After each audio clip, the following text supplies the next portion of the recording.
Salut à tous, aujourd'hui on va fabriquer la trappe du bunker. Le but ça va être de faire quelque chose de totalement invisible et surtout qui récupère toute l'eau qui ruisselle sur le toit et l'éjecte par un petit tuyau. D'ailleurs ça va être l'occasion d'utiliser mes deux nouvelles machines laser. On va commencer par faire le trou pour le tuyau.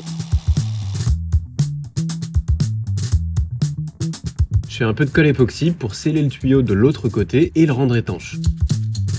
J'ai modélisé la trappe en 3D et ensuite j'ai extrait des fichiers DXF qui vont me permettre d'avoir les schémas en 2 dimensions. On va tout découper dans des plaques d'inox de 4 mm d'épaisseur, comme ça ce sera super solide et en plus ça va jamais rouiller. Le but c'est de coller les pièces au maximum pour qu'elles rentrent toutes sur les 2 plaques et qu'on ait le moins de chute possible. J'ai déjà fait quelques tests pour voir les différents paramètres de découpe. Premier problème, j'avais pas bien ouvert le robinet de gaz, du coup ça a chauffé, ça a fait cramer la lentille, mais c'est pas grave, on la change et on est reparti.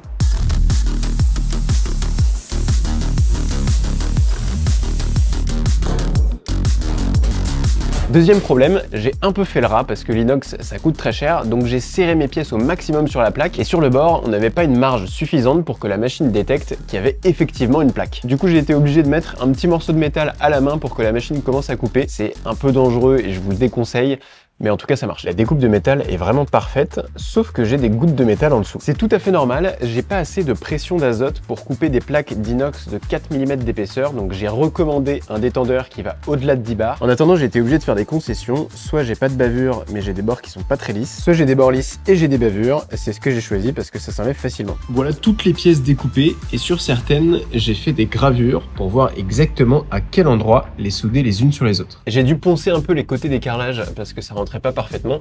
Donc là on va pouvoir poser les premières plaques d'inox. Je vais les faire tenir avec un peu de Sikaflex, même si c'est pas la fixation définitive de toute la trappe, ça permettra de les maintenir en attendant de mettre des vis.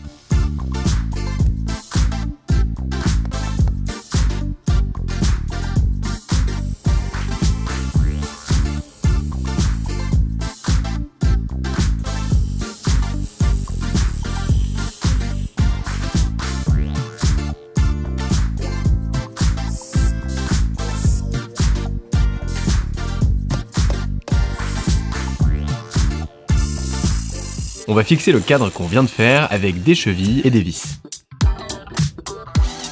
J'ai mis un cordon de silicone tout autour pour que l'étanchéité soit parfaite.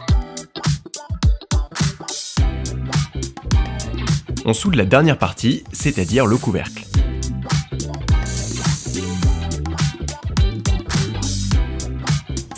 C'est le moment de mettre le couvercle de la trappe et de souder les charnières. Ce cadre en métal fait le rebord de la gouttière et empêche l'eau de rentrer dans le bunker. Une pièce super importante, les vérins hydrauliques qui vont permettre de maintenir la trappe en position ouverte.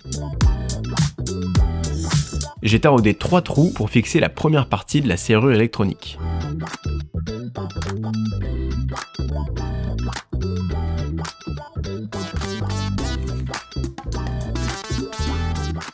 On est quelques mois plus tard parce qu'il pleuvait tous les 2 jours, donc j'ai pas pu carreler la trappe et après je suis passé à d'autres projets. Je viens d'installer une bande en caoutchouc pour pouvoir amortir la trappe et on va bientôt pouvoir tester la serrure, mais avant ça je vais mettre le carrelage de l'autre côté. Je vais coller une plaque de panneau de construction avec de la colle étanche et par-dessus on va coller le carrelage avec de la colle époxy. Je veux vraiment que ça tienne parce que comme c'est un truc qui va bouger tout le temps, la colle à carrelage classique, je suis pas sûr que ce soit suffisant. Après on passera au joint de carrelage avec la même colle, ça fait les deux.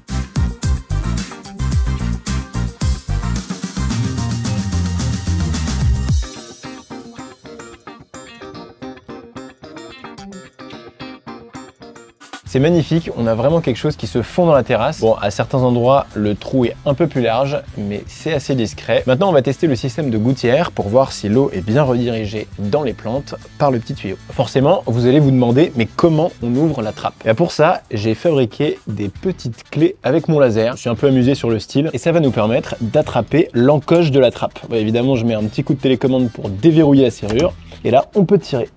Voilà.